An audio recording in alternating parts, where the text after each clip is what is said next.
Te agradezco, ¿verdad? Nos tocó, a lo mejor tú no te conoces, pero estuviste en el Consejo de la Música, me acuerdo. Sí, sí.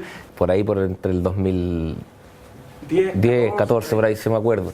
Y me tocó a mí venir, como parte de algunos de los cursos del magíster, a contar sobre, en ese entonces, el anteproyecto de creación de un ministerio que ingresó el año 2013, bueno, y fue como el inicio de lo que después vio la luz con lo que se está implementando el día de hoy, y que me tocó incluso trabajar como un anteproyecto con el ex ministro Cruzcoque y con el ex ministro Ampuero, trabajarlo en las primeras etapas de tramitación, y después ahora nos ha tocado el desafío de implementar. El ministerio obviamente no es lo mismo lo que se ingresa con lo que se está implementando a nivel de orgánica ni estructura, pero sí hay ciertos principios de la institucionalidad cultural que yo creo que son importantes de resaltar, que se han mantenido, que se han ganado, y ha sido un trabajo siempre pensado desde lo existente hacia adelante. Yo creo que eso es como hay una característica bien de Estado que ha tenido la institucionalidad cultural permanentemente, en construir desde lo avanzado, y creo que lo que fue la creación de la institucionalidad cultural es un muy buen ejemplo de esa política pública, de trabajar sobre lo existente, y creo que los desafíos que vienen, con los que yo quiero solamente enunciar al término de esta introducción, los desafíos que iba a tener la institucionalidad cultural, incluso implementándose el nuevo ministerio, también van a tener que ser pensados de esa manera. Y obviamente hay que hacer justicia desde el punto de vista del estado de situación, y en eso Carlos Lobos va, además que fue mi jefe, fue subdirector de la institución, conoce bien y va a explicarlo a nivel técnico, que yo creo que también eso es importante.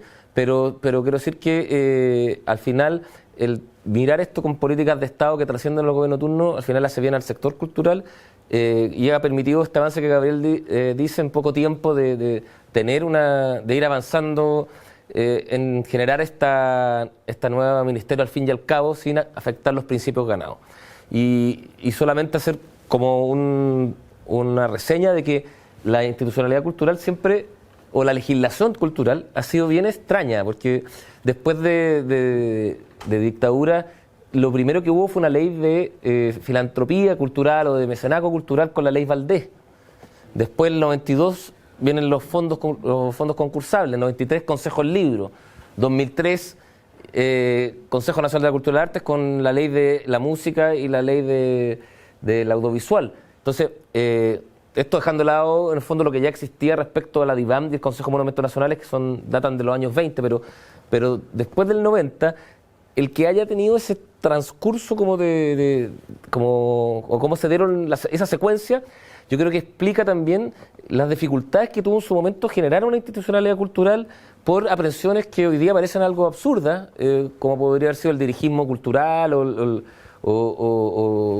en fondo como el control desde el Estado de lo que tenga que ver con cultura, y hizo que partiéramos de atrás para adelante, en mi opinión. Yo creo que la lógica siempre hubiera sido más, no sé, hubiera hecho más sentido partir con una institucionalidad cultural, al lado de esa institucionalidad, junto con diseñar y ejecutar los programas, establecer una ley de franquicias tributarias para el aporte privado en cultura, establecer los fondos, pero ya al alero esa institucionalidad. Entonces, acá ha sido al revés, la institucionalidad cultural ha tenido que amoldarse a lo ya existente, que es muy necesario, muy positivo, pero claramente cuando se crea un fondo, cuando se crea una ley de franquicia tributaria específica, sin institucionalidad cultural, hay otra realidad que cuesta también amoldar. Eso quiero decir que siento que es importante, como desde la experiencia práctica de lo que nos ha tocado en nuestro trabajo, exponerlo, porque hemos ido creando como un poco de institucionalidad en base a las necesidades, más que a ciertos diseños o políticas más planificada en ese sentido. Lo mismo ocurre ahora se ha creado la ley, el Consejo de Arte Escénica, y está proliferando, por así decirlo, una serie de consejos que administran sus fondos dentro de la Subsecretaría de las Culturas y las Artes, lo cual es muy positivo respecto a representatividad sectorial, pero también tiene el riesgo de que esto termine siendo solamente una administración de mini institucionalidades, con el libro, música, audiovisual, artes escénicas, seguramente el artes visuales también va a querer tener la misma jerarquía y equivalencia respecto a lo que hoy día la institucionalidad trata a las artes escénicas con la reciente aprobada ley de arte escénica, y por lo tanto la artesanía también, y yo no estoy en contra ni estoy criticando esa necesidad o de demandas de tener representatividad dentro de la institución cultural, pero también estoy diciendo cuáles son los desafíos o riesgos que generan.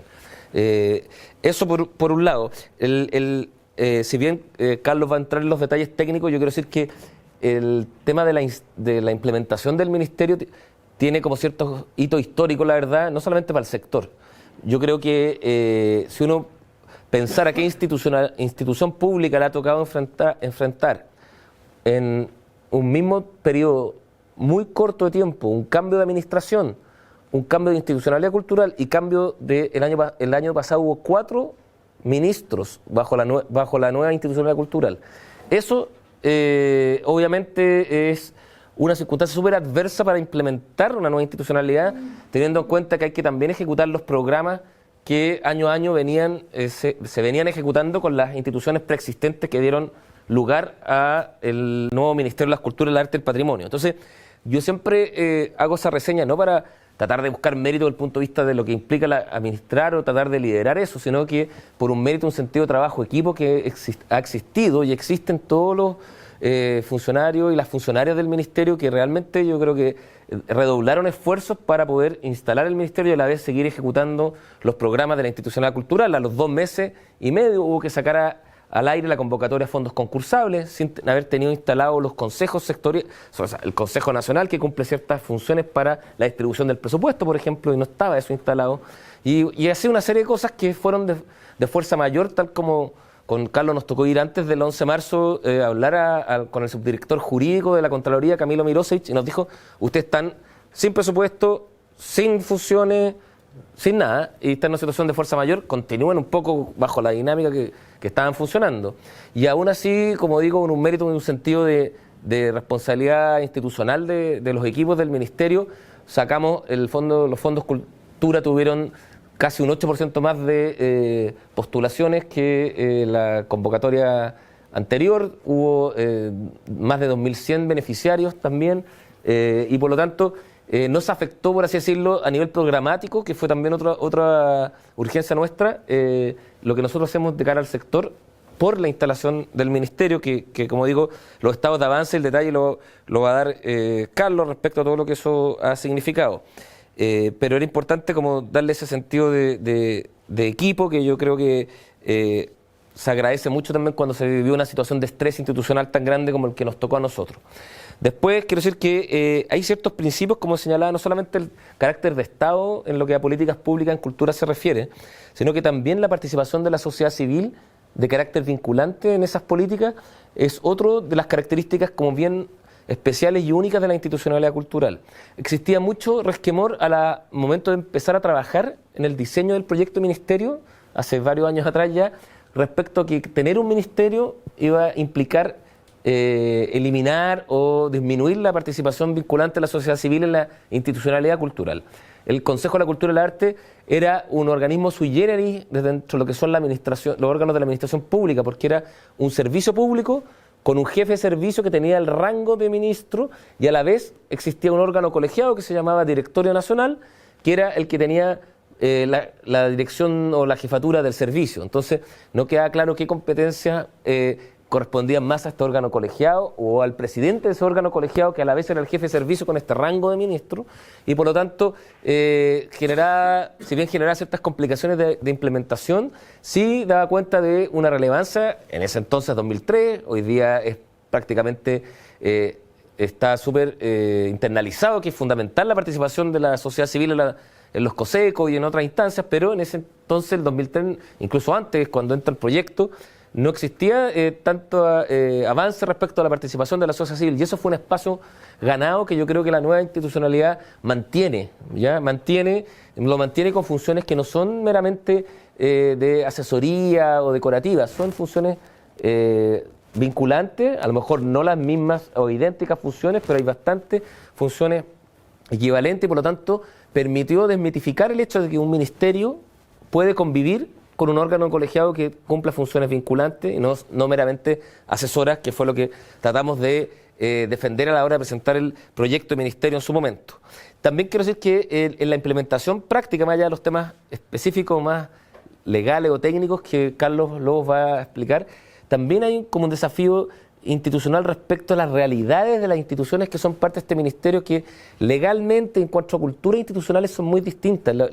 Y uno se da cuenta ahora, conviviendo bajo un mismo paraguas, históricamente era muy difícil la relación, independientemente de los gobiernos de turno, entre la máxima autoridad del Consejo de la Cultura con, por ejemplo, quien era la máxima autoridad de la DIVAM. Era siempre bien tensionante ahí la relación. No había mayor sentido o como no se estaba ningún tipo de incentivo para un trabajo coordinado conjunto, más allá que la ley 19.891 que creó el Consejo de la Cultura mandataba a coordinar a esa institución, a la DIVAM y el Consejo de Monumentos Nacionales, mediante un reglamento, decreto que no se dictó nunca, y quedó esto siempre bien separado, y las instituciones que estaban en el Mineduc obviamente tenían una realidad presupuestaria e institucional muy distinta y normativa. Entonces, eran cuerpos normativos muy antiguos, con presupuestos que estaban dependiendo de la partida del Ministerio de Educación, que ahora, al pasar a ser parte de la partida 29 del Ministerio de las Culturas, el Arte y el Patrimonio, ha permitido vislumbrar ciertas realidades distintas, que también hay que hacerse cargo, creo, desde el punto de vista como de historia, de trabajo conjunto, y algo que parece más obvio, como es trabajar en conjunto, se está dando ya de manera más fácil, pero obviamente toma su tiempo. Después quería decir ciertas cosas desde el punto de vista, como para cerrar, de financiamiento de la institución de la cultura, si bien no, es una problemática que escapa al tipo de institucionalidad que uno tenga, es cómo poder, a partir de la nueva institucionalidad cultural, perfeccionar el sistema de financiamiento cultural que existe, ya sea a proyectos o a instituciones culturales. Y lo que hemos tratado de hacer es que entendamos, por ejemplo, que hoy día, al tener una partida presupuestaria que tiene 3 capítulos, que es la Subsecretaría de las Culturas y las Artes, continuadora del Consejo de la Cultura y las Artes, la Subsecretaría del Patrimonio, que es un nuevo ente que se crea, y el Servicio Nacional del Patrimonio, continuador de la DIVAM, ahí uno puede ver, nos permitió ver que habían de repente objetivos comunes que estaban tratados en la ley de presupuesto de manera distinta. Un ejemplo, había museos que eran financiados vía ley de presupuesto, desde el presupuesto de la Subsecretaría de las Culturas y las Artes, y había museos que eran financiados vía ley de presupuesto bajo el Servicio Nacional del Patrimonio, el cual tiene a su alero la ex subdirección, hoy Sistema de Museos. Entonces, hace más sentido ordenar un primer orden de traspasar ese financiamiento de los museos que están en la Subsecretaría de las Culturas y las Artes, como era el Precolombino y el Violeta Parra, al Servicio Nacional del Patrimonio, donde hay otros 2 museos que se están financiando, hay 2 o 3 museos que se financian ahí también. Eso como incluso desde un primer punto de vista de esquema de financiamiento. Dejando de lado eso, porque la problemática del financiamiento vía ley de presupuesto es una problemática que yo creo que va a costar años poder abordar de buena manera, no porque las instituciones que estén ahí no lo merezcan, sino porque no han sido fruto de un diseño y una planificación con antecedentes o elementos que se hubieran levantado con debida antelación y que hubieran dado como resultado esa consecuencia o vía de financiamiento. Han sido necesidades y contingencias necesarias que se han ido abordando con el paso de los años. Entonces, ¿cuál ha sido como nuestra lógica? Tratar de ordenar ciertos programas presupuestarios, entender que sin afectar los fondos concursables con los cuales financiamos proyectos de personas o instituciones, empezar también a dar una orientación, a partir de programas ya existentes, al financiamiento de instituciones, con lo que anteriormente existía el programa de intermediación, que hoy día se llama Fortalecimiento de Organizaciones Culturales, y el OIC, que es otro programa que también financiaba instituciones, de poder agrupar esos programas, crear un gran programa que financie instituciones, y que la institucionalidad cultural empieza a dar señales de que se enfrenta hacia el sector con lo que tiene que ver con el histórico financiamiento de proyectos y también con el desafío que es el financiamiento de instituciones, donde las realidades de una institucionalidad pública, como puede ser un gobierno local o regional, es distinta a la que puede ser una institución privada, y por lo tanto ahí ir buscando ciertas líneas de financiamiento que impliquen ordenar lo más posible ese sistema. Da para largo, pero quiero contar cómo también la nueva institucionalidad ha permitido mirar ciertas cosas que pueden ser oportunidades de orden. Lo mismo con el tema de ciertos desafíos que yo creo que van a quedar pendientes de pensar al alero luego de implementar la institucionalidad cultural. Y digo 2 o 3 cosas que son importantes. Hay materias que son difíciles de segmentar o de encasillar habiendo un ministerio con una Subsecretaría de las Culturas y las Artes y una Subsecretaría del Patrimonio y un Servicio Nacional del Patrimonio. Ya hay cierto desequilibrio en el diseño e implementación de las políticas en cada uno de los dos ámbitos. ¿Por qué? Porque en el caso de las artes, el diseño e implementación de la política está entregada a la subsecretaría. Por eso que ahí están los programas que se ejecutan en los distintos ámbitos de participación ciudadana, educación artística y fomento al desarrollo artístico, y ahí se diseñan y ejecutan. Y en el caso del patrimonio, se diseñan en la subsecretaría, pero se ejecutan en el Servicio Nacional del Patrimonio. Por lo tanto, si uno ve en la ley de presupuesto de la subsecretaría del Patrimonio, no hay programas, por así decirlo. Hay presupuesto para bienes y servicios, para remuneraciones, pero no para programas, porque los programas se ejecutan a nivel de servicio. Entonces, tenemos que la misma institucionalidad tiene dos lógicas distintas según un sector u otro para diseñar e implementar esas políticas, y creo que es algo que hay que revisar de cara hacia más adelante. Lo segundo que creo que también hay que revisar es el que tiene que ver con la denominación bajo la nueva ley que creó el Ministerio de las anteriores políticas. Hoy día el Ministerio, yo creo que el nuevo Consejo Nacional de las Culturas del Arte, el órgano colegiado que se constituyó, obró muy bien en ratificar las políticas que se habían sancionado 2017-2022, bajo la lógica de la ley anterior del Consejo, donde se sancionaban políticas quinquenales que trascendían los gobiernos de turno con la participación de la sociedad civil. Esas políticas que justo coincidieron casi como al mismo tiempo con la creación de la nueva institucionalidad, se ratificaron por parte del nuevo Consejo Nacional de la Cultura, el Arte y el Patrimonio, pero entendiendo que la nueva ley ya no habla de política nacional ni política regional, habla de la estrategia quinquenal nacional y la estrategia quinquenal regional. Esta última sirve de insumo a aquella, y ahí corremos un riesgo como institucionalidad cultural de desordenar un poco lo que tiene que ver con políticas, plan y programa, y en razón de lo que la ley entienda como estrategia. Porque ciertamente el incorporar el concepto de estrategia no quiere decir que dejen de existir una política pública cultural. Quiere decir que a lo mejor esa está más llamada a diseñarla al presidente o la presidenta de turno y ser colaborador el ministro o ministra de turno. Pero ciertas bajadas o énfasis estarán dados por esa estrategia. Pero tenemos consejos sectoriales que sí desarrollan y formulan sus políticas. La política del libro, que es la única que está un poco traslapada con el periodo 2017-2022, va a tener que el próximo año empezar a trabajarse en la nueva política del libro quinquenal, y que va a ser política, no estrategia. A la vez hay ciertas políticas que han desarrollado planes específicos. ¿Ya? El caso del libro lo tomo también, que desarrolló un plan de fomento lector quinquenal que se ha ido desarrollando, ya va en segundo o tercer periodo, que tiene determinadas acciones. Entonces, el convivir en una institucionalidad cultural donde se desarrollen, donde la participación de la sociedad civil tenga tantas variables, donde pueda caber para efectos de un plan, de una política y a la vez de una estrategia, creo que es algo que también tenemos que ordenar. O sinceramos que la ley quiso ponerle a la estrategia el mismo concepto que la política, creo que no sería malo, o vemos una forma de convivir con las distintas instancias de política, estrategia, plano, programa, que lo haga más entendible de cara a los sectores, porque hoy día al final la ejecución de los programas y la necesidad práctica le gana el concepto a veces de la formulación de objetivos que las distintas políticas tienen, y creo que termina entonces al final afectando en parte la participación de la sociedad civil, por mucho que la haya generado distintos objetivos como hojas de ruta. Por último, como dos ámbitos que creo que también van a ser importantes de abordar, es que tiene que ver con el ámbito de las artes visuales o el patrimonio artístico. O sea, las leyes sectoriales del libro, música, audiovisual, arte escénica, incluso artes visuales que no tienen su propia ley, pero que debiera ser así más adelante.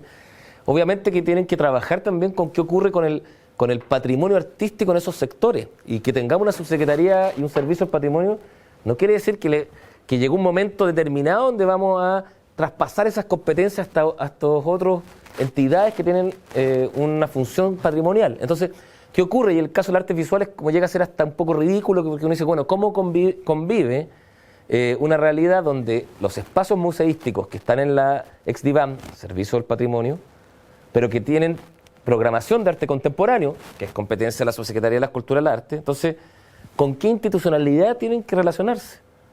¿A quién le corresponde? Entonces, ¿será que Centro Nacional de Arte Cerrillos tiene que empezar a programar del año 50 en adelante? ¿Será que el Bellas Artes tiene que quedarse hasta el año 50? Yo creo que llega a ser un poco absurdo, pero eso se produce en razón de la necesidad de las institucionalidades de delimitar sus ámbitos de competencia y funciones, porque se establecieron estos estancos de competencia. Y adelante, si yo bien tengo la mejor relación y coordinación con el subsecretario del Patrimonio, nada quita que pueden haber autoridades que no tengan esa disposición del diálogo y trabajo conjunto, y perfectamente pueden desarrollarse programas o acciones de patrimonio artístico que estén entrando en ámbitos competencias de las leyes sectoriales que están alojadas en la Subsecretaría de las Culturas y las Artes, y al final ¿quién se va a ver afectado? El propio sector, en razón de estas eventuales contiendas de competencia. Eso quería como introducción, quería de nuevo agradecer la instancia. Nosotros estamos ya saliendo, vamos a cumplir el 1 de septiembre 1 año y 6 meses de la entrada en vigencia del nuevo ministerio. Si bien me acuerdo que el ex ministro Tone decía que esto iba a tomar los 4 o casi más de los 4 años de la administración siguiente, ya en 1 año y medio tenemos el grueso de la instalación, y ahí Carlos lo va a explicar, ya instalada o ya efectiva, y estamos entrando entonces a una nueva etapa donde podemos abordar estos desafíos que yo señalé, tanto para perfeccionar la institución cultural como para también tener ciertas oportunidades de cara al sector. Eso de mi parte, y ahora quería ver si Carlos podía hacer la presentación. Gracias por la invitación, Gabriel. Quiero empezar con una reflexión que hizo el subsecretario al final de su presentación, cuando habla de 2 problemas que van a seguir siendo problemas eventualmente o temas que hay que resolver en el futuro, ¿ya? Dice relación con la misma ley que hoy día nos rige, que es la ley 21.045, que creó el Ministerio de las Culturas, el Arte y el Patrimonio, que efectivamente fue una ley que se presentó al Congreso con un mensaje del Ejecutivo el año 2013 por el ex ministro Cruzcoque, y luego esa ley, que fue aprobada en general, por ejemplo, en la Comisión de Cultura por los diputados, había transversalmente, y Juan Carlos Silva, el hoy subsecretario, estaba a cargo de todo el área legislativa en esa época, logramos aprobar, gracias al trabajo de Juan Carlos en gran parte, con todos los diputados, en general ese proyecto de ley que presentamos en el 2013. Y luego, bueno, vino el nuevo gobierno, se paralizó un poco el tiempo, se hizo una consulta indígena, como ustedes saben, y se siguió trabajando el mismo proyecto, con una indicación sustitutiva.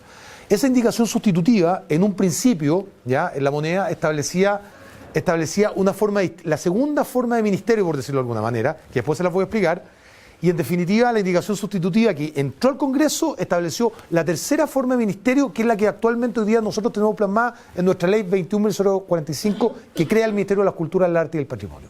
Esa prevención se la voy a hacer un poquito más adelante para explicarle cuando esté el organigrama cómo era el diseño original, el diseño intermedio y el diseño final. Sin duda que yo comparto plenamente lo que dice el subsecretario en cuanto a que la institucionalidad cultural hoy día, con este Servicio Nacional del Patrimonio, que es un órgano que ejecuta las políticas, ¿ya? Y que tiene aproximadamente 1.600 funcionarios, tanto los funcionarios de museo, archivo, ¿ya? Y biblioteca, y una subsecretaría muy chiquitita que diseña las políticas, que son aproximadamente 40 personas, ¿ya? Al ser este Servicio Nacional del Patrimonio, ex DIVAN, un órgano autónomo con personalidad jurídica propia, ¿ya? Y patrimonio propio, y que lo dirige un director que es elegido por alta dirección pública, que eso es muy bueno en el fondo porque vamos profesionalizando la labor de los directivos del Estado, pero el diseño queda muy sui generis, por decirlo de alguna manera, muy suave. Lo único que podríamos comparar en institucionalidad hoy día es el Ministerio del Deporte, donde está el Ministerio del Deporte, ¿ya? Y tienen un órgano muy similar que el Instituto Nacional del Deporte, que vendría a ser el Servicio Nacional del Patrimonio. Entonces, es una complejidad sin duda que la Subsecretaría del Patrimonio, que diseña las políticas, ¿ya? Tenga que relacionarse con un órgano que es absolutamente autónomo, ¿ya? Y que es el órgano grande, robusto. Pero bueno, ese es un tema que el día de mañana vamos a ver cómo anda, si se podrá resolver, pero obviamente que el diseño de ministerio no era así al principio. En la segunda versión tampoco fue así, y al final fue la última versión tal como yo se los voy a explicar más adelante. Pero bueno, vamos al estado de implementación. Lo primero que les quería comentar yo es el estado de implementación al asumir el gobierno el 11 de marzo del 2018, este gobierno. Como ustedes saben, la ley 21.045, como les señalaba, que fue publicada en el Diario Oficial el 3 de noviembre del 2017, mandató dictar uno más decretos con fuerza de ley que abordaran la entrada en funcionamiento del Ministerio, ¿ya? Sus subsecretarías y el Servicio Nacional del Patrimonio Cultural. En este contexto, ¿ya? Es que se publicó en el Diario Oficial el 28 de febrero del 2018 el DFL número 35, del Ministerio de Educación, que se titulaba, que fija las plantas del personal del Ministerio de la Cultura, el Arte y el Patrimonio y el Servicio Nacional del Patrimonio Cultural. Adicionalmente, en este DFL se estableció en su artículo 13 que la fecha de entrada en funcionamiento del Ministerio de las Culturas y las Artes y el Patrimonio, su subsecretaría y el Servicio Nacional del Patrimonio Cultural, así como la vigencia de las plantas personal y la supresión, esto es muy importante, del Consejo Nacional de la Cultura y las Artes y la Dirección de Biblioteca, Archivos y Museos, DIVAM, será a contar del día primero del mes siguiente al de la publicación del referido DFL. ¿Qué significó esto? ¿Ya? Que al haber sido publicado el DFL 35 en el Diario Oficial el miércoles 28 de febrero del 2018, de acuerdo a la ley, a este DFL, al día siguiente, esto es el jueves 1 de marzo del año 2018, se produjeron todos los efectos señalados en el párrafo anterior. ¿Qué significó esto? Se suprimió de un día para otro el Consejo de la Cultura, la DIVAM, y se creó el nuevo Ministerio de Cultura con el Servicio Nacional del Patrimonio y la Subsecretaría de Patrimonio y de Cultura y las Artes. ¿Ya? Respecto de la situación de los funcionarios, en este DFL también se fijaron las plantas del personal del Ministerio de la Cultura y del Servicio del Patrimonio. Se establecieron las normas de traspaso de funcionarios de calidad de planta, en calidad de planta y contrata, el cual debe hacerse por medio de decreto del Ministerio de la Cultura, en la misma calidad jurídica y grado aquella en que se encuentra asimilado el funcionario traspasado. Y se establecieron las dotaciones máximas para el 2018 de la subsecretaría, de ambas subsecretarías y del Servicio Nacional del Patrimonio. La nueva institucionalidad, por mandato de nuestra ley orgánica, que es la 21045, que crea el Ministerio, y por lo dispuesto en este DFL 35 que les comentaba, ordena la dictación de una serie de decretos y reglamentos para la debida implementación e instalación de la nueva institucionalidad cultural. Ustedes comprenderán que es obvio cuando se instala una nueva institución, ¿ya? Hay una serie de decretos, y muchos decretos de ellos no son de fácil dictación de un día para otro, porque son decretos supremos, ¿ya? Que tienen que ser elaborados por el Ministerio nuevo, tiene que firmarlo el presidente de la República y ahí tienen que ir a tomar razón a la Contraloría General de la República, que se demora meses en este tema. Porque un decreto supremo, un acto administrativo muy importante, ¿ya? Entonces tienen una revisión muy profusa en la Contraloría. Con posterioridad al 11 de marzo del 2018, una vez asumida la nueva administración, se ha ido a trabajar en la elaboración de una serie de decretos, reglamentos y resoluciones para la debida implementación e integración de este ministerio. Y en particular, en lo que corresponde a la Subsecretaría de la Cultura y las Artes, con mucha premura, por cuanto, entre otros problemas administrativos causados por la fecha en que comenzó a regir la nueva institucionalidad, literalmente de un día para otro nos quedamos sin operar SICFE ni SIAPER. SICFE es el Sistema de Información Financiera del Estado, ¿ya? Y el SIAPER es el Sistema de Administración de Personal del Estado, ¿ya? O sea, nosotros estábamos en la ilegalidad más absoluta, ¿ya? El día que nosotros asumimos el 11 de marzo. No se podía operar ninguno de estos dos sistemas, porque no teníamos nada dictado de la nueva institucionalidad, ¿ya? Es importante hacer presente lo que señalaba el subsecretario, que incluso antes de asumir el gobierno, obviamente cuando nos encontramos con esta sorpresa que se publica el DFL el día 28 de febrero y señala esta norma que nadie conocía, que empezaba a regir el ministerio y se suprimían los órganos anteriores de un día para otro, o sea, al día siguiente, fuimos a hablar con el subsecretario, con la gente de la Contraloría, con la persona que está a cargo de la división jurídica de la Contraloría, y le explicamos esta situación, ¿ya? Les comentamos, y ellos nos dijeron que nos iban a dar toda la ayuda, que entendía que estábamos en un estado de fuerza mayor, ¿ya? Que es una cuestión que nunca había ocurrido en ninguna institucionalidad en Chile, de ningún ministerio ni región, ¿ya? Porque siempre que se crea un ministerio, siempre, o una región, por ejemplo, como fue Ñuble, la última, siempre se da un periodo de a lo menos un año, ¿ya? 1, 2 años y en otros casos más, para que haya un periodo de transición, para que se dicten todos los decretos, los reglamentos, y se haga todo el tema administrativo burocrático, para que la nueva institucionalidad pueda empezar a operar legalmente. Nosotros tuvimos la ilegalidad absoluta, producto de esta norma que venía del DFL 35, que nadie conocía, que de un día para otro empezaba a comenzar este ministerio. Y lamentablemente ya nos causó un caos institucional desde el punto de vista administrativo, que no vale la pena acá mencionar, pero con que yo ya les diga que nos quedamos sin SICFE y sin SIAPER, ustedes se podrán imaginar lo que es eso. Y obviamente no nos pusimos a acusar este tema, que miren cómo no, dijimos ya, es un anhelo histórico de un ministerio, démosle para adelante, trabajemos, hablemos con la Contraloría, como les dije, entendió, esto es fuerza mayor, esto nunca se había visto, algo insólito, ¿ya? Y nos pusimos a trabajar para tratar de de ponernos al día lo más rápido posible. Esta es el organigrama general del Ministerio, ¿ya? El organigrama general. Es la tercera versión. ¿Por qué les digo tercera versión? Porque en un origen, el primer proyecto que se mandó y que en definitiva dio luz en el año 2013, pero que sufrió modificaciones, establecía, claro, el Ministerio, pero establecía una subsecretaría y 2 servicios, ¿ya? Un servicio de la cultura y otro del patrimonio, ¿ya? Pero con una subsecretaría. Luego mutó esa idea y fue presentado a la moneda, en el fondo, con la indicación sustitutiva, que este ministerio se conformara por el ministro, en el fondo, o ministra, ¿ya? Y 2 subsecretarías. Se eliminaban los servicios. Una subsecretaría de las culturas y una subsecretaría del patrimonio cultural. Pero sin que existiera este servicio, ¿te fijas? Entonces, lo que decía el subsecretario, o sea, en ese modelo que a nosotros también nos gustaba, en el fondo, pese a que no fue hecho en el gobierno que nosotros trabajamos, el primer gobierno de Piñera, sino en el segundo gobierno, lo encontramos muy ajustado, muy tradicional quizás, porque todos los ministerios se organizan así, pero la subsecretaría del patrimonio cultural en ese modelo iba a tener la facultad de diseñar las políticas y ejecutarlas, ¿ya? Y luego muta esto, y la indicación que se presenta, que es la tercera versión del mismo origen del proyecto de ministerio, es que queda de esta manera.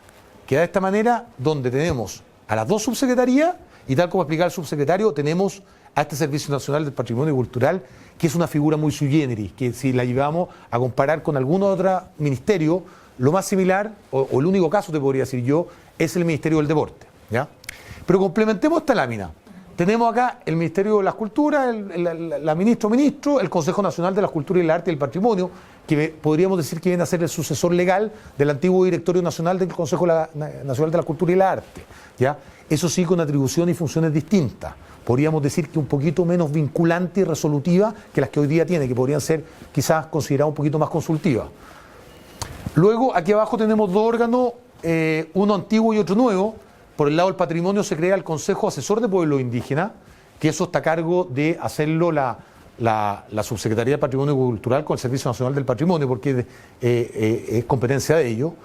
Y el Comité de Donaciones Culturales, que está como a este nivel, que como ustedes saben es un órgano bien autónomo, que está integrado transversalmente por gente del Congreso, por gente por los empresarios, por el Ministerio de Hacienda, y que definen en el fondo todas las solicitudes de donaciones. ¿Ya? Ellos resuelven qué proyectos se acogen a la ley y cuáles no, ¿ya? Bueno, después vamos bajando por acá y tenemos las 2 subsecretarías. Nosotros estamos acá está el subsecretario, yo trabajo acá, pero esta subsecretaría está a cargo del ministerio desde el punto de vista administrativo, cuestión que vamos a ver más adelante. Por lo tanto, es nuestra responsabilidad hacer toda la implementación del ministerio de acuerdo a la ley nuestra, ¿ya? Y el Servicio Nacional del Patrimonio Cultural, por ser un órgano autónomo con personalidad jurídica propia y patrimonio propio, ellos tienen que encargarse de su implementación. Y por lo tanto ahí no tiene mayor resorte el trabajo que podamos hacer nosotros, ¿ya? Al lado de la Subsecretaría de las Culturas y las Artes están los consejos históricos, que ustedes conocen, que han sido creados hace bastantes años, y que dependen ahora en esta nueva modelo institucional. Quien lo preside es el Subsecretario de las Culturas y las Artes, ¿ya? Que es el Consejo del Libro, de la Industria Audiovisual y el Consejo de la Música Nacional, ¿ya? Luego tenemos por el lado de la Subsecretaría del Patrimonio Cultural, que tal como le señalaba el subsecretario, es una subsecretaría súper chiquitita, tiene 40 funcionarios, ¿ya? Piensen ustedes que nosotros en la Subsecretaría de las Culturas tenemos alrededor de 1.100, ¿ya? Y en el Servicio Nacional del Patrimonio hay como 1.600 personas. Somos casi 3.000 en todo el ministerio. Esta subsecretaría, como no tiene predecesor legal, es muy chica y diseña las políticas nomás. ¿Quién es el predecesor legal de la Subsecretaría de la Cultura y las Artes? El Consejo Nacional de la Cultura y las Artes. Por lo tanto, todos esos funcionarios pasaron a esta subsecretaría, salvo aquellos funcionarios que estaban adscritos a los temas de patrimonio inmaterial y pueblo originario, que eso, de acuerdo a la ley, pasaron a formar parte aquí, de la Subsecretaría del Patrimonio Cultural o Servicio Nacional del Patrimonio, en realidad. La mayoría se fueron acá y uno se fue acá, de acuerdo al DFL. Eso está, es un tema ya más menor, más técnico. Bueno, la Subsecretaría del Patrimonio Cultural, está el Consejo de Monumentos Nacionales, quien preside este consejo, de acuerdo a la ley, el subsecretario del Patrimonio. Aquí hay una modificación muy importante que se está ya tramitando en el Congreso, que es la nueva ley de patrimonio, pero es un tema que a nosotros no nos compete, porque nosotros venimos desde acá, en el fondo, por eso no les voy a hablar de eso. ¿Ya? Y luego, si seguimos viendo acá, si nosotros bajamos, están las secretarías regionales ministeriales, ¿ya? Que son los CEREMI, en el fondo. ¿Ya? Los CEREMI tienen una doble dependencia. Desde el punto de vista político, dependen del intendente de su región. Y desde el punto de vista administrativo, dependen del subsecretario de las Culturas, en este caso para la cartera, en el fondo, que estamos hablando, que es cultura. Entonces, tenemos a las secretarías regionales ministeriales que desde el punto de vista administrativo dependen del subsecretario de las Culturas y las Artes. ¿Ya? Ahora, estas secretarías regionales ministeriales son, es importante decirlo, de las culturas, las artes y el patrimonio. ¿Ya? Antiguamente, como ustedes recordarán, en el Consejo Nacional de la Cultura nosotros teníamos direcciones regionales en todas las regiones del país. Y eso nos sirvió mucho para la nueva institucionalidad, en el fondo, cuando fuimos ministerio, de que ya teníamos la capacidad instalada. Teníamos los inmuebles, teníamos los funcionarios, ¿ya? Por lo tanto, pudimos seguir trabajando y cambiarle el nombre nomás, ¿ya? Pero sí hubo que incorporar el tema patrimonial, aunque igualmente se trabajaba antiguamente, sobre todo el tema de pueblo originario y patrimonio inmaterial. Pero lo que sí es importante destacar que quien es el jefe del CEREMI a nivel del Ministerio de las Culturas es la Subsecretaría de las Culturas y las Artes. ¿Por qué? Porque si nos vamos para este lado nosotros, vemos que está el Subsecretario del Patrimonio Cultural, que diseña las políticas, abajo está este Servicio Nacional del Patrimonio Cultural, que es la ex-DIVAM, que son todas las bibliotecas, archivos y museos, y aquí abajo están las direcciones regionales de patrimonio. Que una de las críticas además que se hacía, yo no voy a defender a la gente de patrimonio, no otra cosa, pero que no se habían instalado. ¿Cómo se van a instalar si no está el presupuesto? Hay que instalar una nueva, estas nuevas, hay que contratar funcionarios, instalar, crear en el fondo, pedirle a la IPRES plata para ir instalando estas direcciones en todas las regiones del país. De acuerdo a la ley, y no a ni una ley de cultura, que es a la ley de gobiernos regionales, si no me equivoco, o sí, la ley de gobiernos regionales, claramente se establece que a nivel regional, quien está a cargo de todos los temas del área, en el fondo, en este caso cultura, siempre va a ser la Seremía. O sea, la Seremía, desde el punto de vista de rango, ¿ya? Fiscaliza, y dice la ley, fiscaliza y supervigila a las direcciones regionales de patrimonio. ¿Te fijas? Entonces, va a existir un director regional de patrimonio, ¿ya? En cada una de las regiones, y va a trabajar coordinadamente con la Seremía, pero desde el punto de vista de la jerarquía, quien está a cargo en la región de todo el sector cultural, ya es el Seremi, es el secretario regional ministerial. Bueno, y para terminar con esto, para seguir avanzando, porque igual la presentación es media larga, igual la voy a ir acortando algunas cosas más adelante, si no los voy a aburrir mucho. Están estos consejos regionales de las culturas, el arte y el patrimonio, que son los antiguos consejos regionales. Ustedes recordarán que el Consejo de la Cultura, con sus direcciones regionales, cada dirección regional también tenía un consejo regional al lado, que era representativo de los distintos sectores, y la nueva ley ya estableció estos consejos regionales de la cultura, el arte y el patrimonio, que tiene una integración más cosmopolita, por decirlo de alguna manera, tiene una integración más amplia. Lo mismo que el Consejo Nacional, el Directorio Nacional eran 11 miembros, hoy día el Consejo Nacional son 17, y aquí tenemos que son 13 miembros los consejos regionales, y antiguamente, si no me equivoco, creo que eran 9, Juan Carlos, 7. No. ¿Regionales? ¿Sí? No me acuerdo. No, son... Hoy día son 13, sí. Pero antiguamente eran 7, creo que eran. Sí. Entonces hoy día se amplía la participación. ¿Por qué? Porque acá en el Consejo Nacional nosotros tenemos representantes de los pueblos originarios. Antes no existía eso. Tenemos 2 representantes de los pueblos originarios acá. Tenemos representantes de los migrantes, que eso no existía. ¿Ya? Entonces eso es muy bueno porque te enriquece la discusión y la participación, te la amplía. Ya, sigamos. Tal como les decía, de acuerdo al artículo 7 de nuestra ley orgánica, ya es quien tendrá a su cargo, la Subsecretaría de las Culturas, quien tendrá a su cargo la dirección administrativa de las Secretarías Regionales Ministeriales y la administración y servicio interno del Ministerio. O sea, quien administra el Ministerio es el subsecretario. ¿Ya? En razón de la norma señalada presentemente, corresponde a esta subsecretaría velar por la correcta implementación del Ministerio, considerando en consecuencia todas las materias que no sean parte del ámbito patrimonial, las cuales corresponden al nivel de diseño de política a la Subsecretaría del Patrimonio y en la ejecución de esta al Servicio Nacional del Patrimonio. Enseguida se informará acerca de las distintas acciones por temática que se han efectuado por parte de la Subsecretaría de las Culturas y las Artes para la debida implementación del Ministerio, el cual, como es de vuestro conocimiento, de manera inédita comenzó a regir de un día para otro, con todas las dificultades legales, administrativas y prácticas que ello trajo como consecuencia. La implementación la vamos a dividir, se abordará en 5 temáticas, para hacerlo un poquito más ordenado, ya en 5 materias, que son la orgánica, las nuevas funciones traspasadas del Mineduc, ¿ya? El traspaso de funcionarios y proceso de encasillamiento, constitución de los órganos colegiados y el tema presupuestario. Ya, la orgánica. ¿Cuáles son algunos hitos, por decirlo? La primera delegada ministerial, antes de que, ustedes se acuerdan que el año 2018, el 6 de septiembre, si no me equivoco, se creó, o sea, empezó a regir la nueva región de Ñuble, que es la región número 16. Nosotros tuvimos la primera delegada ministerial del Ñuble, que se constituyó posteriormente el día 6 de septiembre, siendo la primera delegación de todos los ministerios del Ministerio de la Cultura, de la Arte y el Patrimonio. Y eso lo tuvimos en base a 2 cosas, en el fondo, una que venía de antes, que fue suerte en el fondo, y otra que fue también buena gestión de esta subsecretaría, por decirlo de alguna manera. Nosotros, en la única región donde teníamos 2 direcciones regionales, ya era en Biobío, ¿ya?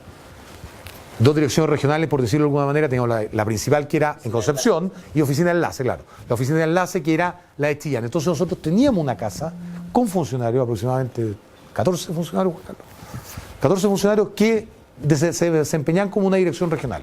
Lo mismo ocurrió en alguna época pretérita con la oficina de enlace Quillota, bueno, y la Isla Pascua también, en la 5ª región, ¿ya? Pero nosotros teníamos ya la capacidad instalada, por lo tanto fuimos y tuvimos una muy buena persona que, además transversalmente de todos los sectores, debía ser en el fondo la delegada ministerial que pasó a ser posteriormente la Ceremi, que es la actual Ceremi que tenemos, ¿ya? El 4 de julio, ¿ya? La Contraloría tomó razón, se publica en el Diario Oficial, luego de que tome razón la Contraloría, el Decreto Supremo 7, sobre el reglamento para la designación de los integrantes de los jurados para el otorgamiento de los premios nacionales de literatura, artes plásticas, artes musicales y artes de la representación y audiovisuales. Como ustedes recordarán, antiguamente estos premios los daba la ministra de Educación. De acuerdo a nuestra nueva institucionalidad, corresponde al Ministerio de Cultura, a la ministra de la Cultura, darlo. Por lo tanto, tuvimos que trabajar desde el primer día en elaborar ese reglamento, mandarlo a la firma del presidente y trabajarlo con la Contraloría durante varios meses, hasta que tomó razón y luego lo pudimos publicar. Lo mismo ocurrió con el Decreto Supremo número 8, ¿ya? Que decía relación con el reglamento para la conformación de este Consejo Nacional de la Cultura y las Artes. Luego, la ley orgánica, nuestra ley, la 21045, establece en el inciso segundo del artículo 6, ¿ya?, que el reglamento de la orgánica del Ministerio para su confección deberá considerar los mecanismos de información a los funcionarios y a sus asociaciones. En virtud de lo anterior, el 29 de junio del 2018, se publicó en el banner de intranet la propuesta de reglamento elaborada desde la Subsecretaría de las Culturas, recibiendo casi 100 observaciones de los funcionarios de todo el país al texto. Nosotros en esa fecha ya propusimos el primer texto de orgánica para el Ministerio, ¿ya? Obviamente que la orgánica, igual hoy día tenemos orgánica, porque por solución de continuidad, ¿ya?, nosotros seguimos con las normas del Consejo de la Cultura, ¿te fijas? Pero sin duda que necesitamos la nueva orgánica para adecuar bien a la realidad actual, pero esa orgánica no llegar y dictarla, ¿ya? La ley te exige que tú lo tienes que socializar con los funcionarios y con las asociaciones. Y la primera socialización que hicimos nosotros de este tema fue el año pasado, en junio, ¿ya? Paralelamente luego se llevaron a cabo una serie de reuniones con las asociaciones de funcionarios, se abordaron, se incorporaron varias observaciones de las asociaciones y de los funcionarios, ¿ya? Y luego, bueno, esto ya es un proceso más largo, pero se mandó el decreto, después hubo que retirarlo por temas administrativos internos, luego se modificó el texto del decreto y se trató de hacer hoy día una versión más liviana, ¿ya? Porque lo que vamos a hacer en definitiva, siempre y cuando la Contraloría no aguante, que nos debiera aguantar, pese a que la Contraloría de repente cambie de criterio, es tener un reglamento orgánico decretado por la ministra, por el presidente y tomado razón por la Contraloría, publicado en el Diario Oficial, que sea lo más liviano posible, que establezca en el fondo la reglamentación de las divisiones, te fijas, de las funciones más importantes. Pero en este mismo reglamento nosotros hacemos referencia a una resolución interna, que es una resolución que se dicta de un día para otro en el fondo, donde vamos a poder fijar las funciones y la estructura orgánica de los departamentos, de las unidades y de las secciones. ¿Por qué? Porque si nosotros vemos que algo cambia o cualquier cosa en el camino no queda bien, para modificar el reglamento orgánico son meses. En cambio, para modificar la REX es algo interno que no va a tomar razón de la Contraloría. Entonces, lo más importante, lo más fundamental, la estructura, el esqueleto, queremos que quede en esta orgánica que ya está prontamente a entrar a la Contraloría General de la República para su toma de razón, esperamos el próximo mes. Y lo otro lo vamos a trabajar también con mecanismos de información con los funcionarios y con las asociaciones, tal como lo hicimos con el reglamento orgánico, pero eso lo queremos hacer mediante una resolución interna que se llama resolución exenta, para el día de mañana poder irnos adaptando a los cambios que hay de una manera más rápida. ¿Ya? Bueno, este es el borrador. Yo les pido que no le saquen foto de esto porque esto es un borrador. Este es el borrador que nosotros vamos a ingresar, ¿ya? Y la Contraloría lo puede modificar fácilmente. Pero sí lo queríamos compartir con usted. Este es el organigrama que nosotros hemos socializado con los funcionarios y con las asociaciones y queremos que esto sea lo que en definitiva sea nuestra orgánica interna, ¿ya? Bueno, esto ya lo vimos. Está el ministro, el Consejo Nacional de la Cultura, el Consejo Asesor de Pueblo Indígena, el Comité Calificador de Donaciones Culturales, la Secretaría de Donaciones Culturales, Gabinete de Ministra. Bueno, y en el Gabinete de la Ministra, aunque la orgánica no va a quedar formalmente así, pero en la práctica va a ser así, porque la orgánica no se puede, porque el jefe de servicio es el subsecretario, y desde el punto de vista formal, todo tiene que estar debajo del subsecretario para el tema administrativo. Pero en la práctica va a quedar, tal como es hoy día, la Unidad de Asuntos Internacionales en el Gabinete de la Ministra, la Unidad de Asesoría Jurídico-Legislativa, ¿ya? El Departamento de Comunicaciones, y aquí tenemos una novedad, que nosotros hoy día tenemos una unidad de infraestructura que se llama, que es la que construye todos los espacios culturales, en el fondo, con los programas que tenemos. Pero esa unidad la vamos a relevar, la vamos a transformar en departamento y va a ser de arquitectura e infraestructura. ¿Por qué? Porque todo lo que se ha construido en general, en cultura, por ejemplo, con el programa de los centros culturales de las comunas de 50.000 habitantes o más, que ha sido un éxito y que fue una cuestión transversal, que empezó de hecho ese programa lo empezó la Paulino Urrutia. A nosotros nos entregó el gobierno el 2010 con 6 centros hechos, si no me equivoco. Nosotros terminamos el 2014 con 40 entregados, pero fue un programa ideado el gobierno de la Concertación, el primer gobierno de Michelle Bachelet, que fue espectacular, porque en el fondo te llevó la cultura a todas las comunas de más de 50.000 habitantes. Y nosotros le dimos mucha relevancia y mucho ímpetu y mucha gestión a ese programa. Y gracias a eso tenemos todos estos centros culturales repartidos en el país. Pero ¿cuál es el problema de esos centros culturales? Que tienen los espacios necesarios, pero son feos en general. Ahora, desde el minuto que vamos a tener este departamento que va a estar cargado con todo el tema arquitectónico, sin duda que esas construcciones van a respetar más todo lo que hay a su alrededor, ya van a ser más condescendientes con el paisaje que hay ahí, con el tipo de construcción, te fijas, con las tradiciones, con el patrimonio del lugar, con la historia del lugar.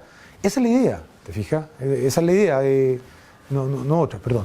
Sí. También, disculpa, no sé si va en otra área, pero como magíster también siempre ha habido inquietud sobre el modelo de gestión que se asocia a esos centros culturales. Y de hecho, como programa hemos tenido varias investigaciones en relación a cómo darle contenido a es que mira, todos esos centros culturales que estamos hablando, los de más de 50.000 habitantes, que hay más de 50 hoy día funcionando, ¿cuál era la función, o a ver, la participación que tenía el Consejo de la Cultura, hoy Ministerio? Era crear este programa, ¿ya?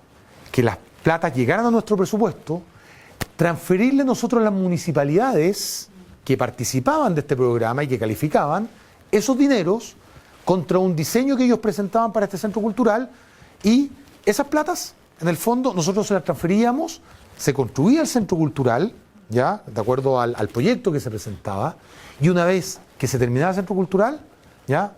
Las llaves se las queda el alcalde, al fondo. Y el alcalde es quien gestiona eso. Entonces, ¿qué es lo que hicimos nosotros el año 2011? Como empezamos a ver que todos estos centros culturales, de repente los gallos empezaban a meter para reuniones, está bien, junta de vecinos, está bien, pero eran para temas culturales. O sea, creamos un programa que se llama Red Cultura, ¿ya? Que ese programa tenía como objeto darle contenido a estos centros culturales y darle programación. Incentivo a las municipalidades con recursos que cuando ellos, por ejemplo, tenían en el PLADECO, el Plan de Desarrollo Comunal, tenían el tema de la cultura ahí como contenido en el PLADECO, un plan de cultura, ¿ya? Y tenían otros requisitos, por ejemplo, asignarle más, al principio era más del 1% de las platas del presupuesto municipal a cultura, un encargado profesional de cultura. Nosotros les damos más plata por medio de este programa, ¿ya? Para que pudieran funcionar de mejor manera esos centros culturales. Además, con el programa Red Cultura facilitábamos la programación, porque creamos una página donde le hacíamos inducción a todos los jefes de cultura de las municipalidades en Chile, para que ellos pudieran en el fondo programar haciendo economía a escala, ¿ya? Trayendo artistas, por ejemplo, aliándose, no sé, por darte una región, un ejemplo, no sé, en la 9ª región, 4 comunas que tenían centros culturales que pudieran aprovechar, llevar un artista allá, y por economía a escala obviamente iba a salir más barato. Entonces, todo eso nosotros lo teníamos en este programa Red Cultura, ¿te fijas? Para proveer de contenido a los centros culturales, pero lamentablemente, o sea, no lamentablemente, la realidad es así, es el alcalde y el consejo municipal de dicha comuna quienes determinan qué es lo que hacen con su infraestructura, porque es de ellos. Nosotros tenemos que ser facilitadores para que ellos puedan, en el fondo, darle incentivo para que tengan planes de cultura en su Pladeco, para que tengan buenos jefes de cultura, que muchas veces, y antiguamente sobre todo, cada vez se ha ido profesionalizando más. El jefe de cultura era el amigo del alcalde, el gallo que te fijas, no el gallo que lo tenía el operador político, ¿ya? ¿Cómo le vamos a pegar a este gallo? Pero que no cachaba nada de cultura, ¿ya? Entonces, nosotros empezamos a hacer una serie de medidas para que esa gente fuera un profesional de la cultura, y con esos requisitos nosotros dábamos más plata, ¿te fijáis? Y hacíamos todo otro tema. Bueno, pero eso es harina de otro costal, perdón. La pregunta iba más como estamos hablando de la estructura del ministerio, ¿cómo se relaciona esta área de arquitectura con el programa Red Cultura? Ahí... Sí, bueno, no, Red Cultura está en otro, mira, está acá Red Cultura, y para allá voy. Va a estar en la división de participación y formación cultural, hoy ciudadanía, ¿ya? Entonces, déjame llegar para allá, mira. Entonces, bueno, tenemos eso donde la ministra, bueno, luego está el subsecretario de las Culturas, ya, que como les dije está a cargo, preside estos 3 consejos, el del libro, audiovisual y de la música. Y esto es lo nuevo. La ley nos mandata al ministerio tener 6 divisiones, 5 para nuestra subsecretaría de las Culturas y 1 para la subsecretaría del Patrimonio, ¿ya? Entonces nosotros tenemos en la orgánica, era muy importante, definir cuáles van a ser las divisiones. Obviamente tiene que haber una división jurídica, que también es el modelo que se sigue en todos los ministerios. Hay una división jurídica, ¿ya? Desde el punto de vista de los temas administrativos, voy a ir a esas primero. Luego hay una división de planificación y presupuesto, que está establecida en la misma ley, que debe existir, de hecho, no como división, pero como área importante. Estas 2 áreas la ley dice que tienen que existir, jurídica y planificación y presupuesto. Y luego tenemos las otras 3 divisiones, luego tenemos la división de gestión y desarrollo de personas, administración y finanzas. Hoy día, por ejemplo, nosotros tenemos un departamento de gestión de personas y un departamento de administración, ¿ya? Pero con esto vamos a meter todo en la misma división, ¿ya? Y de hecho, además, vamos a meter TICs ahí, ¿ya? Que hoy día funciona por otro lado, ¿ya? Vamos a meter TICs. Y luego nos queda lo que nos interesa en realidad, y lo que a ustedes más les interesa, las divisiones programáticas. Las 2 divisiones programáticas que nos quedan son la división de fomento de las culturas y las artes, que vendría a ser hoy día la división el departamento de fomento, ya que es la que está a cargo de entregar todos los fondos a los artistas mediante los fondos concursables, que ustedes saben. La división de fomento, el departamento de fomento pasaría a llamarse división de fomento de las culturas y las artes, ¿ya? Y luego, lo que hoy día es el departamento de educación y el departamento de ciudadanía, pasarían a ser la división de participación y formación cultural, ¿ya? Entonces, esto es lo importante. Nosotros tendríamos 5 divisiones. Desde el punto de vista administrativo, un jefe de división es jerárquicamente más alto que un jefe de departamento, ¿ya? En el grado, por lo tanto, tiene una importancia mayor, ¿ya? Y obviamente, como ven ustedes, estas divisiones van a tener una serie de funciones que están establecidas en nuestro borrador y que van a abarcar, por ejemplo, en participación y formación cultural, las funciones que hoy día tiene el Departamento de Ciudadanía, más las que tiene el Departamento de Educación, ¿ya? Y otras que se han ido actualizando.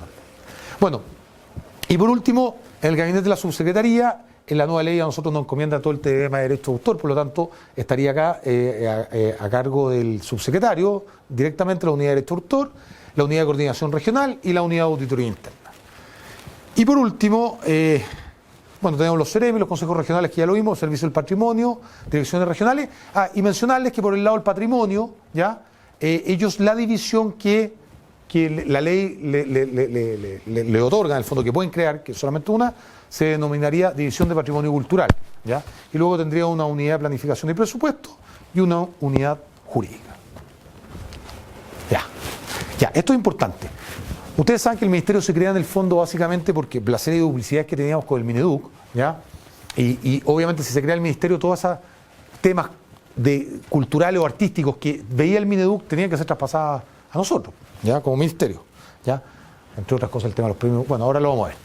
Por ejemplo, el 10 de abril nosotros publicamos, hicimos la resolución exenta, en el fondo, que fue publicada en el Diario Oficial, que regula el auspicio para la exención de IVA de los espectáculos artísticos y culturales. ¿Ya? Esta nueva función se traspasó del Ministerio de Educación a nuestro nuevo ministerio por ley. Por lo tanto, hubo que hacer esta resolución y publicarla en el Diario Oficial para que toda la gente que organiza espectáculos artísticos en regiones y en Santiago ya no fuera el Ministerio de Educación, como lo hacían antiguamente, a pedir la exención de IVA, ¿ya? Sino que nosotros nos encargamos de esa exención de IVA, que en el fondo es cuando un espectáculo artístico se exime el pago de IVA producto de que no venden alcohol, ¿ya? Y hay muchos espectáculos artísticos que hacen este trámite, porque estamos hablando acá de un 19%, que es harta plata que en el fondo lo ayuda. Luego, el 19 de diciembre del 2018, se entrega simbólicamente el Premio Nacional de Música y de Literatura por el presidente y la ministra de las Culturas, los cuales ya habían sido elegidos anteriormente. O sea, por primera vez la ministra, con la nueva institucionalidad, entregamos los premios que corresponden a nuestra área, que es cultura, ¿ya? En efecto, el 28 de septiembre se eligió como ganadora del Premio Nacional de Literatura a Daniela Altit y el 30 de octubre de Artes Musicales a Juana Yendevín, premio otorgado en el ámbito de las nuevas funciones del Ministerio. En efecto, la ley 19.169, que establece normas sobre el otorgamiento de premios nacionales de literatura, artes plásticas, artes musicales y artes de la representación y audiovisuales, serán convocados por el Ministerio de las Culturas, la Arte y el Patrimonio, ¿ya? Asimismo, el artículo 9 de dicha ley señala que es necesaria la dictación de un reglamento que determine el procedimiento de designación de los jurados para los mencionados premios, reglamento que, tal como ya lo señaláramos anteriormente, fue elaborado por esta subsecretaría y luego que lo firmara el presidente de la República y tomara razón la Contraloría, fue publicado en el Diario Oficial el 4 de julio del 2018. Este año corresponde que el Ministerio, con la participación de la elección de los jurados por parte del Consejo Nacional de la Cultura, las Artes y el Patrimonio, elija y posteriormente entregue los premios nacionales de artes plásticas y de arte de la representación y audiovisual. Ahora. Y lo importante es que el Consejo Nacional es quien elige a los jurados, este órgano representativo que ustedes ya conocen. Luego, en materia de derecho de autor, otro tema importante que está en las funciones del Mineduc.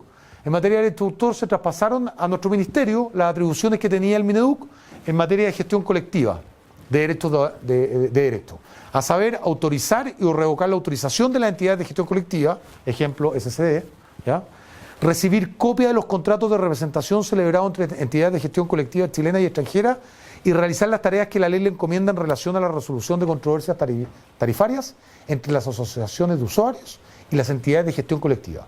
Todo lo anterior regulado en la ley de propiedad intelectual. Queda poco. Pero yo no me refería a todo esto, pero lo más importante, traspaso de funcionario y proceso de encasillamiento. Esto es muy importante para el tema de los funcionarios y créanme que desde el punto de vista de la ocupación en trabajo es la que más ocupación a uno le tiene, porque es un proceso muy complicado, pero gracias a Dios y reconocido por las mismas asociaciones de funcionarios, que no siempre encuentran todo bueno, este proceso se ha hecho de muy buena forma en nuestra subsecretaría, ¿ya? Así que esto es un orgullo en el fondo, ¿ya? Nosotros, el 4 de abril del 2018, la Contraloría tomó razón del decreto 2 sobre traspaso de funcionarios. Había que traspasar, tal como yo le señalaba, los funcionarios del Consejo de la Cultura, que estaban asociados a un RUT, a la Subsecretaría de la Cultura. Eso se pudo hacer rápido el 4 de abril. El 21 de septiembre, luego de su elaboración y tomar razón por la Contraloría General de la República, se publica en el Diario Oficial el decreto 23 que dispone ascensos que indica y rectifica el decreto de traspaso. Lamentablemente en el 2015 hubo unos ascensos mal hechos que dejaron las cosas al fondo y hubo que solucionar toda esa maraña, son meses con la Contraloría, con múltiples reuniones para poder rectificar este decreto de traspaso que había sido mal hecho, que se había hecho a principios de marzo del 2018 y que se había ingresado el 9 de marzo. Entonces, y además dispone de los ascensos. El 19 de octubre, posterior a su elaboración y toma de razón por la Contraloría, se publica en el Diario Oficial el decreto 29 que encasilla el personal titular de la Subsecretaría de la Cultura y el Arte.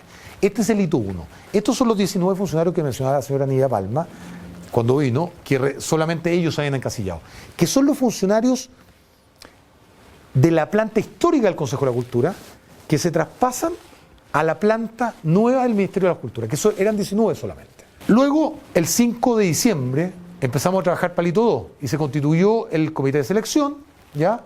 El 7 de enero se sancionó por parte del comité de selección las bases para el concurso del hito 2. Este hito es muy importante, se lo puedo contar. Bueno, ahí viene. El 15 de enero se inició las postulaciones para el concurso del hito 2, el cual venció el 29 de marzo postulando un total de 274 funcionarios, de un universo habilitado para postular de 306, lo que representa un 89,5%. ¿Ya? Luego, el 8 de abril, se publicó en Intranet una batería de preguntas y respuestas para que los funcionarios pudieran estudiar para la prueba del hito 2, que se rendirá el próximo 8 de mayo. Les explico un poco. El hito 2 es el encasillamiento, pero de funcionarios contrata, que no tienen la calidad de planta, pero que tienen que cumplir ciertos requisitos legales. Haber tenido más de 5 años trabajando como contrata al 31 de julio del 2017, ¿ya? Y todas esas personas pueden participar a una serie de cupos que establece el DFL 35, que son 200 y tantos, para que ellos se puedan encasillar, ¿ya?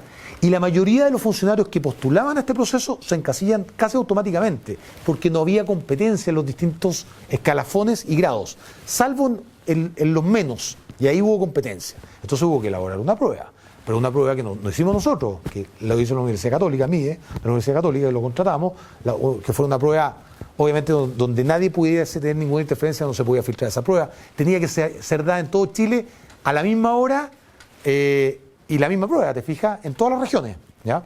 Entonces tuvo que hacer todo ese proceso, se hizo la prueba, se rindió la prueba ahí, como les digo, en todas las capitales regionales por 265 postulantes, luego fueron elaborados los rankings, ¿ya? De todo lo que se establece en las bases para ver quiénes quedaban seleccionados.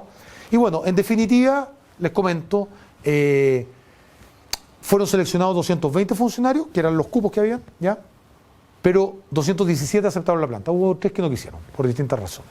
Y esos 217 ahora estamos en el proceso de que tienen que entregar su declaración jurada, los antecedentes curriculares, en el caso que no estén en la Contraloría, para elaborar el decreto con estos 217 nombres, mandarlo a la Contraloría, lo que yo espero que va a suceder durante este mes de septiembre, y una vez que tome razón la Contraloría y les notifique a cada uno de ellos este decreto, la toma razón, o sea, esto puede ser octubre, noviembre, esas personas son plantas. O sea, tenemos 217 nuevas plantas, que es un anhelo de los funcionarios que llevan a contrata muchos años de poder tener una planta. Y eso es lo que ellos están muy felices, y con razón, y que en realidad no es por tirarnos flores, pero ha sido un proceso donde ellos han resaltado, lo habían comunicado. Tenemos más de casi 40 comunicados de cada una de las etapas a todos los funcionarios, insistiéndole lo que hay que hacer, porque este proceso no es fácil, ¿ya? Piensa usted que el Servicio Nacional del Patrimonio, que tiene los mismos hitos, creo que va en el hito 0, ¿ya? Nosotros vamos a partir ya el 3, ¿ya? Que el 3 son menos funcionarios que se encasillan, pero igual es importante, pero ahí pueden subir de grado. Y luego viene el hito 4, que es para regiones, que es tercer nivel jerárquico, que son los jefes. Estamos casi terminando. Constitución de los órganos colegiados. Este es otro tema importante, ¿ya? Bueno, una vez que termine el hito 2, comienza el hito 3, como les decía que son menos cupos, son 133, para que los funcionarios que tienen más de 3 años a contrata y plantas puedan postular a subir su grado. Aquí ellos se encasillan en el mismo grado que tienen a contrata, pero en el hito 3 pueden aspirar a mejores grados. Entonces, más interesante todavía desde el punto de vista de las aspiraciones de un funcionario, obviamente. ¿Ya? Y a constitución del órgano colegiado, a la fecha ya se encuentran constituidos y han sesionado todos los consejos regionales de cultura, el arte y el patrimonio a las 16 regiones del país y el Consejo Nacional de la Cultura, el Arte y el Patrimonio. Les recuerdo que antes de hacer cualquier convocatoria para llenar estos cupos, hubo que trabajar el reglamento que yo les comenté, ¿ya? Que fue publicado en el Diario Oficial el 4 de julio y que tuvo que tomar razón la Contraloría. Entonces, aquí se relata un poco cómo ha sido la conformación del Consejo Nacional, quiénes fueron asumiendo, por ejemplo, para darle un ejemplo, en el caso de Manuel Antonio Garretón, que él es Premio Nacional de Humanidades y Ciencias Sociales. La ley indica que de los 17 integrantes del Consejo Nacional, uno tiene que haber sido un ex Premio Nacional. ¿Qué tuvimos que hacer nosotros? Primero, recabar los antecedentes de los 102 premios nacionales que estaban vivos a la fecha de la convocatoria. Mandarle una carta a cada uno de ellos, invitarlos a una sesión especial para el efecto. Llegaron 20 y tantos premios nacionales, ¿ya? Y proceder a una votación de los candidatos que, entre ellos, en el fondo, se levantaron sus candidaturas para poder ocupar este cargo. Hicimos todo ese proceso y resultó electo Manuel Antonio Garretón. Lo mismo con las universidades. Tuvimos que citar a todas las universidades acreditadas por más de 4 años, ¿ya? Que son muchas, y las del Consejo Rector llegaron con los poderes que representaban, no sé, a 15 universidades y barrieron en la elección. Bueno, ellos barrieron, esa fue la palabra. Y bueno, y eligieron a Álvaro Rojas, que Álvaro Rojas ya había sido, que es rector de la Universidad de Talca, y había sido miembro del Directorio Nacional hace bastante años, y una persona que aportó mucho a la cultura de esa época y ahora lo está aportando sin duda, y Óscar Galindo, rector de la Universidad Austral de Chile. Entonces, así se hizo también con los pueblos originarios, que con los pueblos originarios costó cualquier cantidad, porque uno lo citaba esto y alegaban y decían que no, que cómo es posible, y nosotros lo hacíamos de acuerdo a la ley, pero ellos siempre quieren más participación y tienen obviamente una forma de relacionarse distinta a las más formales desde el punto de vista de este tipo de cosas. Entonces tuvimos que correr los consejos, traerlos nuevamente, que viniera más gente, pagarle hoteles, pagarle todo, porque entendíamos que las particularidades había que ceder a esas demandas para que pudieran estar los dos representantes de los pueblos originarios. Y en definitiva fueron elegidos de los pueblos originarios las dos personas que yo más adelante les voy a decir. Lo mismo con el tema de los inmigrantes, que hay un representante, fue elegido Augusto Carrocci, ¿ya? Y hubo que convocar a todas las organizaciones de inmigrantes del país para estos efectos, ¿ya? Entonces, ahí por ejemplo Pedro Marimán del pueblo mapuche hoy día forma parte de este Consejo Nacional, ¿ya? Y Marlene Huanchicay del pueblo de Aguita. Aquí estuvimos, como les digo, citar a todas las agrupaciones que están registradas en la CONADI, que son 4.000 y tantas, ¿ya? Entonces fue un proceso no fácil, ¿ya? Pero llegamos a buen puerto. Bueno, y entre medio está desde diciembre a principio de marzo, que fue el último, a marzo, todos los consejos regionales del país, ¿ya? Bueno, el Consejo Nacional, tal como les dije, ya está funcionando. Su primera sesión fue, ahí aparece el día 30 de abril, ahí se constituyó, ¿ya? Y luego su segunda sesión se llevó a cabo el pasado 6 de junio, y ahí encontrándose designados todos los miembros, porque ahí pudieron participar ya los miembros de los pueblos originarios. Por último, y para terminar, presupuesto, ¿ya? El 16 de marzo del 2018 la Contraloría tomó razón del decreto 432, que definió nuestro primer presupuesto del Ministerio, a través de la creación de la partida 29, que a su vez se integra por 3 capítulos. Uno la Subsecretaría de las Culturas, otro la Subsecretaría del Patrimonio y otro el Servicio Nacional del Patrimonio. Por primera vez tenemos una partida propia. Antes éramos parte de la partida del Ministerio de Educación con un capítulo que era el Consejo de la Cultura. En el 2018, en el marco de esta implementación del Ministerio, a través del decreto de Hacienda 1317 de octubre del 2018, que se tomó razón el 6 de noviembre, se incrementó el presupuesto de nuestro Ministerio, de cada una de las subsecretarías de servicio. ¿Por qué? Porque, por lo mismo que hablamos antes, como un ministerio nuevo y había que hacer cosas nuevas, necesitamos más plata, que no estaba considerado obviamente en el presupuesto anterior. Entonces, tramitamos este decreto suplementario para que nos llegara más plata y pudiéramos hacer una implementación de la medida que corresponde y financiada. Imagínense ustedes que había que aumentar este presupuesto. ¿Por qué? Hay que pagarles antes todos los miembros de los consejos, de todos los consejos, Consejo Directorio Nacional, consejos sectoriales, consejos regionales, eran ad honorem. Con esta nueva ley, todos esos miembros son pagados, tienen una dieta, ¿ya? Entonces, obviamente que es un costo mayor, ¿ya? Y que no estaba contemplado. Y luego, por último, para comentarle, el cierre del año 2018, ¿ya?